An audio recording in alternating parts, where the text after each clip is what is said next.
I'm Tally. I grew up on the edge of a small town in the Midwest. Before I continue, please hit like and subscribe. Flowers have surrounded me for as long as I can remember. My dad had the most wonderful flower shop, and he used to make these glorious crowns with daisies, and I'd feel just like a princess in a fairy tale. I also loved to help him in the garden, either at home or at our store, but sometimes Mom seemed frustrated when I was the one having fun with Dad. Ugh, Tally, here you are again, covered in mud and leaving a trail of dirt everywhere. I just finished mopping, for goodness sake. Look at your pretty sister.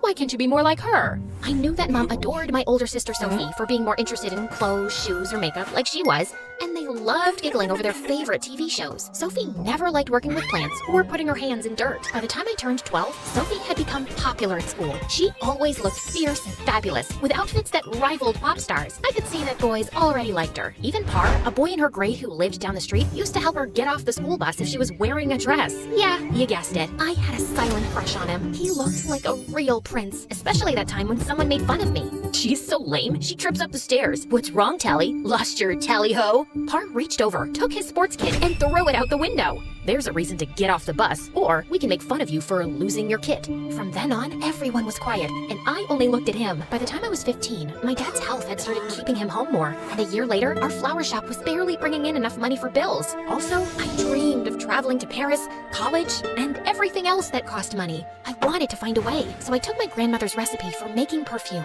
We could sell them at the shop.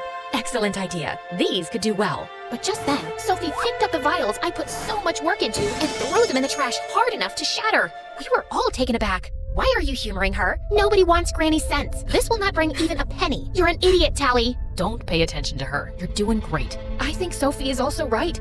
Maybe we should give up the flower shop altogether, and I could try something more sensible. Like always, Mom changed sides, but I couldn't bear Dad's miserable face at the thought of dissolving his dream. The tears I saw in his eyes before he turned away gutted me. Only the next week at school, I almost dropped my books when I saw the flyer everyone was looking at. There was a school-wide science competition. The grand prize was a trip to Paris. Paris! Oh, Paris is my dream! I have to win this! Maybe you could grow a unique type of flower. Wait, what? Did I say that out loud? Parr was standing there talking to me. Now my stomach flipped. It felt like being 12 years old all over again. Your family owns the flower shop, right? Then, out of nowhere, Sophie stepped in. That's right, we do. Let's do a project together, Parr. You have such good ideas. She put her arm around his and walked off while I stood there steaming. The one guy I've always liked, she has to steal away? Doesn't she ever think about anyone but herself? Later, while I was working at the shop, Glenn, a boy from school, came in. His family was the richest in town. They owned hotels, theaters, and even a country club. I was reminded of the time when my dad and I delivered flowers to their house, and so they needed some very special flowers for an upcoming event. You're Sophie's sister, aren't you? Yeah, well, there's nothing I can do about that. You're a lot cuter up close. I'd always heard that you were a gnome. You must have heard it from Sophie. And I guess you still believe in fairies too? Absolutely. They're definitely real. Turn around. Let me see your wings. Okay, funny guy. I didn't think much more of the exchange. I was ecstatic about that big order. It would solve almost all our problems. And later, I could get more orders for Dad's experimental treatment. But the next day at school, Glenn magically appeared at my locker. Huh, you again. Too soon? For what exactly? To get to know you better, walk you to class. An intoxicating feeling began seeping into me. I was thinking that maybe we could even work on a project together for the contest. No, I've got a project of my own. I'd like to win with that. And just then, Parr walked by on the other side of the hall and looked at me standing there with Glenn. I didn't think. I just reacted quickly. I put my hand flat on Glenn's chest and spoke super quietly and sweetly, so Parr wouldn't hear but might notice. But maybe I could help you come up with something too. I glanced over at Parr and caught him still looking right at me and then quickly looking away. Boom! Score one for Tally! But Glenn, of course, saw the whole thing. If you help me, maybe I can help with the other thing it looks like you want. I rushed to the class so I could ignore him. Later when I sat down for lunch, there was Glenn again, and my friends moved down to give us some space. What's going on? I bought them all lunch for a week so we could continue negotiating. Negotiating? Sure, you want Mr. Tall, dark hair, and fairly good looking. That's obvious. Look, I'm sorry. I guess I got carried away this morning. It's just... Here, sis. Glenn was talking to me, but he was looking at Sophie, sitting very close to Parr, all smiles and talking away. Look, I need the extra credit for doing the competition. Paris, I go when I want. My family has an apartment there. You could have the trip. The winner's grades get the biggest bump. I need this to graduate. Just please help me, and it could help you. Win-win. I sat there pondering and unwrapped my simple cheese sandwich while he bit into his double burger and offered me a sip of his milkshake. If you act like you're into me, it might reel him in. He's not even looking at her. I'm not trying to reel him in. Really? Who are you trying to kid? You're very cute when you try to lie. Glenn was handsome, and I could smell smell his Chanel de Bleu. For a moment, having his face so close to mine made me forget all about Par.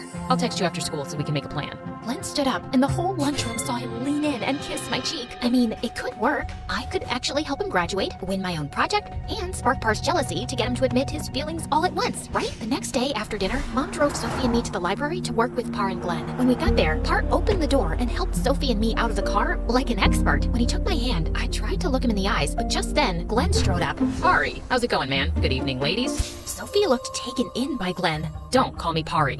Okay, sorry, man. I heard some guests call you that. Did you girls know he works for my parents as a bellboy in the summer? Yeah, I'm not lazy or spoiled.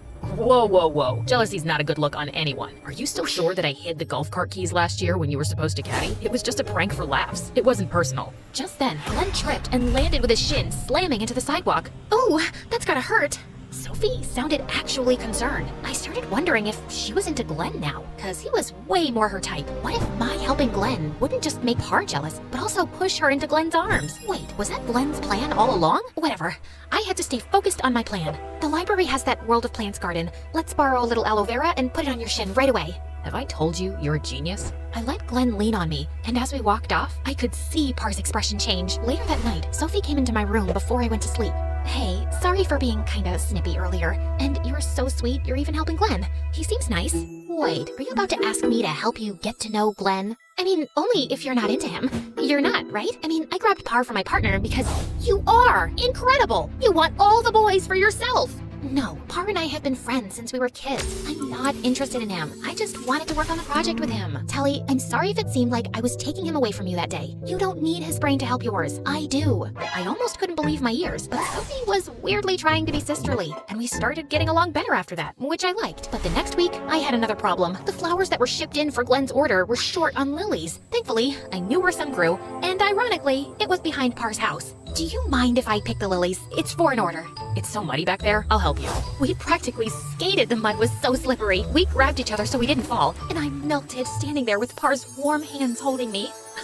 Being tall has advantages. On the way back to the front of his house, we laughed and laughed until we got back on dry ground. Please, I hope you don't mind, but I've known Glenn for a long time. You should steer clear of him. He's bad news. Gosh, my plan worked. Okay, next, tell me what I'm waiting for. And I know clearly that our project is gonna blow the judges away. Oh, trying to scare me off to bump up your chances? My phone started buzzing, and I had to get the flowers back ASAP. The moment was lost, but Par looked so sweet as I rushed away, like maybe he didn't want me to go. With work and the extra science project, the contest judging day came around super fast. We each set our ideas out to be seen by everyone. I displayed my super scents, crafted colognes with painted booklets describing each scent. I felt so proud seeing Glenn's display. It looked excellent too. After the first period, I noticed some kids giggling and even pointing in my direction. Tally, you must have put all your efforts into Glenn's project. It looks fantastic. Yours, well... What do you mean? I thought the bottles looked nice. I ordered them from Amazon, and the booklets and... There are no bottles, just one little paper. I ran back to see that my project, all of my work, was gone. I ran down the hall and found Sophie with her group of friends, and I didn't care that I was butting in. Where are they? This isn't funny. I was just starting to trust you. Only when I told her, she seemed completely sincere that she hadn't touched anything, and her attitude was in line with how we'd been closer lately. You can trust me. Come on, I'll help. We can make an announcement or something. Tally, honestly, I'm really sorry someone did this to you. I think I know. Sophie and I followed Par to the lockers. Glenn walked up to his, but took his hands off the latch to hold mine. Can't wait to see you all at the judging. Tally's my girl, and we'll be celebrating tonight. Par pulled on his locker, but it was stuck. He reached up and hit the top really hard. His locker opened, and all the perfume bottles and booklets started falling out. What? Wow, talk about show and smell. Very kindergarten of you, Glenn. I can't believe you would do this to me. I slapped Glenn in front of everyone, and I quickly gathered my project pieces out of his locker. Tally, I didn't do this. I care about you, honestly. Sophie told everything to the hall monitor, and Glenn was taken to the principal's office. I arranged everything back and won first place. Just as I was beginning to feel happy with people congratulating me, 2 school guards came to take Par away. Wait, what's going on now? They have security camera footage. It was Par who tried to sabotage your project, not Glenn. What? It turned out that Par did it all because he was jealous of Glenn. I was mortified. I had always looked up to Par, but he wasn't worthy of anything. I felt confused and really wanted to clear things up with Glenn. Where's Glenn? I looked everywhere, but Glenn went home. I tried texting, but I got no replies. He didn't show up for school for the next few days, so I asked at one of the hotels. Mr. Glenn left town. I couldn't stop thinking about him. I wanted to apologize to him. I wanted to tell him so much, but when I tried calling, it went straight to voicemail. After a month, Sophie got busy with another boyfriend, and since Dad was still ill and the prize was only for 2, Mom made me take her to Paris so as not to waste the tickets and flaunt our signature scent at a few of the hot spots to snag some big orders. It seems that I got what I wanted, but I kept feeling like something was missing. And then one day at the cafe, I couldn't believe my eyes when Glenn came over. He introduced himself to Mom, then with one finger closed my open mouth. I threw my arms around him. "You're here!" "It's fate. Tally told me about you." "How did you find me?" It was just a phone call to your house. Once I finally put the SIM card of the phone I smashed into a new phone, I got your messages. You told your dad you loved this cafe near your hotel. I'm so sorry for everything. I shouldn't have believed Par, and your project didn't win, and... Winning was just an excuse to be a little closer to you. Mom got up to go back to the hotel. I was happy she was giving us space, but Glenn stopped her. There's a note waiting for you at the hotel. I hope you'll be pleased. Mom looked elated with the mystery as she walked away. I looked quizzically at Glenn, and he took my hands in his. My dad's partner has a famous perfume gallery here, and they wanted to meet you since they want the best scents. That is so incredible. I don't know what to say. I can get Dad's experimental treatment with this order. Hey, what were you thinking about me before Par broke into my locker and all? I want to know. Okay, I thought maybe you were into Sophie all along and worked with me to make her jealous since she's more your type. No, I always liked you the way you are. Simple, pure, cute, caring, and smart. And I was just waiting for us to make sense. Huh, I make sense. Yes, you do. Winning sense at that.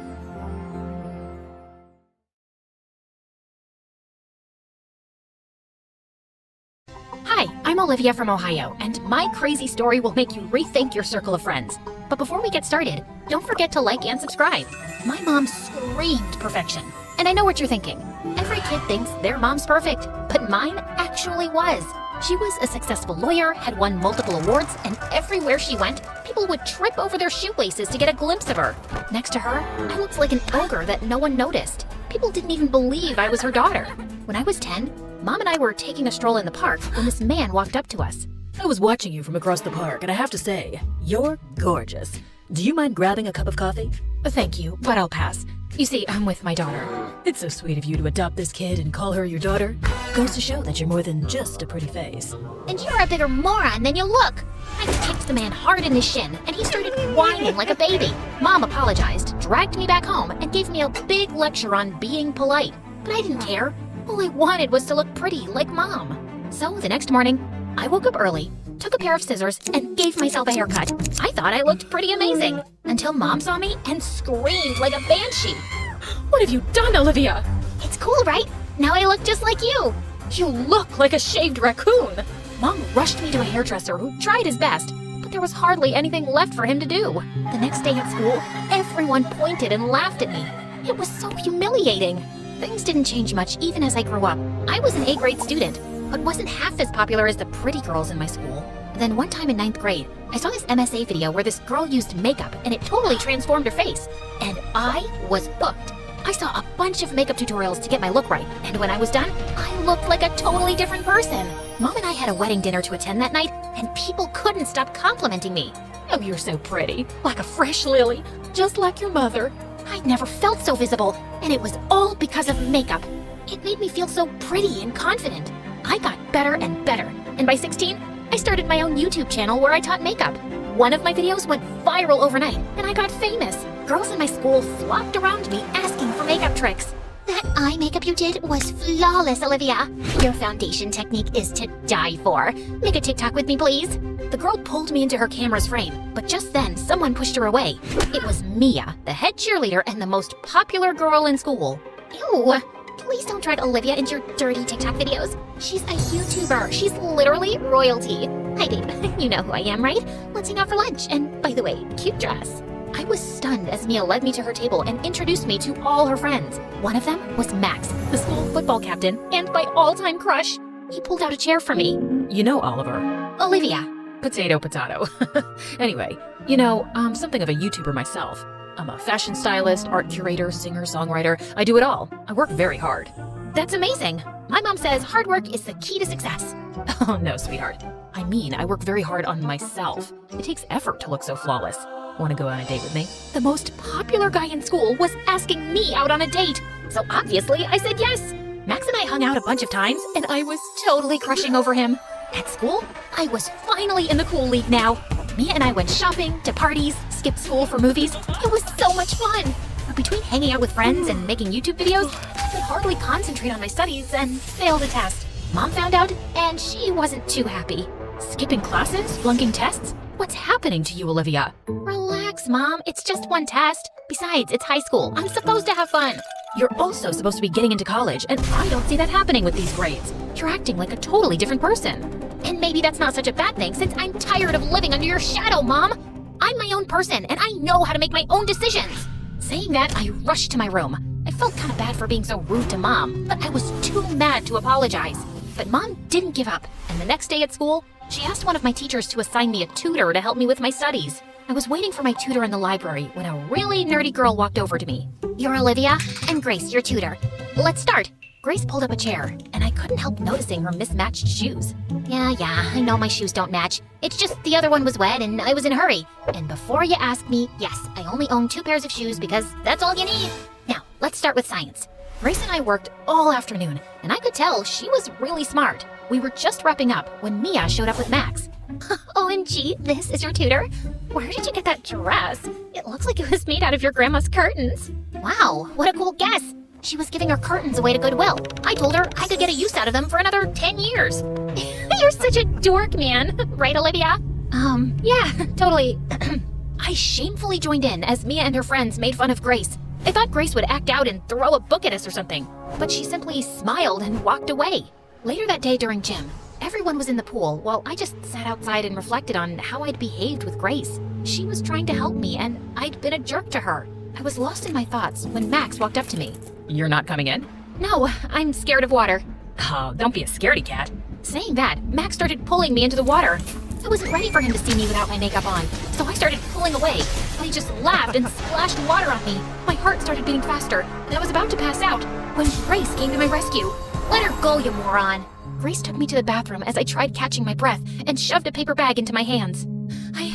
I don't want to throw up. Just breathe in and out. You just had a panic attack. Oh wait, you know what? My mom had this super amazing way of dealing with panic. With that, Grace hugged me tight and started rocking me back and forth. Snuggle, snuggle up, little baby, no need to fear. Mommy's here, we'll soon be out and you'll be free. Okay, I'm fine. Thank God my makeup is waterproof, or it would have been a disaster. That's what you were worried about? I thought you were scared of water. Thanks for saving me. And listen, I'm sorry for acting like a jerk earlier. I was mad at Max for days, but he apologized a million times, so eventually I let it go. Grace and I continued hanging out for our tutoring sessions and slowly became friends. Even my grades were up again, and Mom couldn't be happier. I'd never met anyone like Grace before, and I was fascinated. While everyone dressed up in fancy clothes, Grace would wear what made her comfortable, no matter how silly she looked. While we shopped for expensive stuff from malls, Grace made her own jewelry and hardly ever used makeup. But I could tell Mia hated Grace. She was always passing death glares at Grace and hardly missed an opportunity to comment on her hair or clothes. Then one day, I invited Grace over for lunch at my table. We were eating when Mia spoke. Guys, so you know how my mother is a tea leaf reader from India? And she was amazed by my reading yesterday. She says it means I'm either going to be very rich or very famous. As if. Excuse me? You have a problem with what I said? Logically, yes, I do. How can crushed wet leaves predict your future? They can't. I have photos. You can see it's clearly written that my future is... I guess your future's garbage because that's what I see here. You know what you should really see? A mirror. Maybe that's when you'll know what a freak you are. Why do you hate me so much? Because you're a nerd and a loser, and I don't understand why you're even sitting with us. All I am is different, and maybe you're too close-minded to handle something you don't understand. There she goes with that psychology talk again. All I hear is blah, blah, blah. Told you, Olivia, she's a certified weirdo. You're so unreasonable. An unreasonable jerk. Mia got furious and pushed Grace off her chair. Grace fell and broke her glasses. She then got up and pushed Mia away, and the two of them got into a huge fight. It took all my strength to pull them away. I dragged Grace to the side. What is your deal? She hit me first. You insulted her. She called me a weirdo. I thought you didn't care about what people said. I don't, but I also don't like being humiliated publicly. You want Mia to like you so bad, you don't even have the courage to take my side even though I'm right. That's not true. Tell yourself that. Grace stormed off, and after that day, she simply stopped talking to me. She canceled our tutoring session and totally ignored me in class. Meanwhile at home, Mom told me something shocking one day. Apparently, one of her clients was suing her for presenting false evidence in a case, and Mom ended up paying really heavy damages. Mom and I had savings, but with the rent, school fees, and other expenses, we needed to figure out a way to get some money in. That's when Mia gave me a way out. My aunt's starting a herbal makeup line, and I'm sure she'll pay you a lot of money to endorse her products on your channel. If you want, I can talk to her tonight, and we can start shooting ASAP. Sounds great. Thanks, Mia. Of course, darling. What are friends for? The next day, I met Mia's aunt, and she agreed to pay me $1 million for the endorsement. We started shooting right away, and everything was on track. The video was uploaded a week later, and everyone loved it. The money I got was enough to get Mom out of trouble, and she was back in business. But a week later, I woke up to people screaming outside my house. I checked my phone and was shocked to see people calling me a liar, a cheat, and I was facing a lot of hate on social media. My heart sank reading all the comments. Apparently, Mia's aunt used cheap chemicals in her skin line, and people were complaining of severe skin issues. I immediately pushed an apology video saying that I had no idea, but no one believed me. Since Mia's aunt wasn't answering my calls, I rushed to Mia's house to get an explanation. When I saw she was having a party, I instantly spotted her on the porch making out with Max. What the heck, Max? I thought you liked me. I did, but then I saw what a fraud you are, and I don't want your tainted reputation ruining mine. I'm not a fraud. Mia's aunt is, and now she's not even answering my calls. And you, Mia, go on record and tell my followers that I had no idea those products were harmful. And why should I do that? It's not my problem that you didn't do your homework. You should have checked those products before endorsing them. I trusted you. We were friends. And I did you a favor as a friend. But yeah, that aunt of mine's always been kind of shady. She wanted me to be the face of her fraud line. Imagine the horror if I would have said yes. Aunt needed someone stupid and popular enough to spread the word about her brand, and you stepped up. Now, if you're done, you're interrupting my date, and I'd like you to leave. Mia went back to kissing Max, and I was furious. I noticed a cat litter in the corner of the kitchen, and I picked it up and dumped it on Mia's head before storming out of the stupid party. I was in the parking lot when I saw Grace waiting for me. What are you doing here? I wanted to make sure you were okay. And look, I recorded the whole conversation with Mia. Upload this on your channel, and everyone will know what lying pieces of poop Mia and her aunt are. And then what? I know how horrible cyberbullying is, and I don't want another person to go through it. So you're just gonna let this go? Nope. We'll show this video to the police and let them take action. And after it's all behind us, there's something else I want to talk about on my channel. I've spent my entire life feeling invisible and not good enough, and makeup was my way to get noticed. But I just attracted shallow, awful people like Mia and Max. The only people worth having in your life are those who don't make you feel like you need to be someone else to be accepted by them. Did you hit your head on the way out? You're sounding like me. Well, you're the one who showed me that originality is our biggest superpower. So that's what I'm going to do. I still love makeup, but I won't lose sight of who I am as a person anymore. And I won't hide behind it. If I can become popular once, I can do it all over again. You with me? Always. Great, because I'm gonna need your help. And your macaroni necklace too.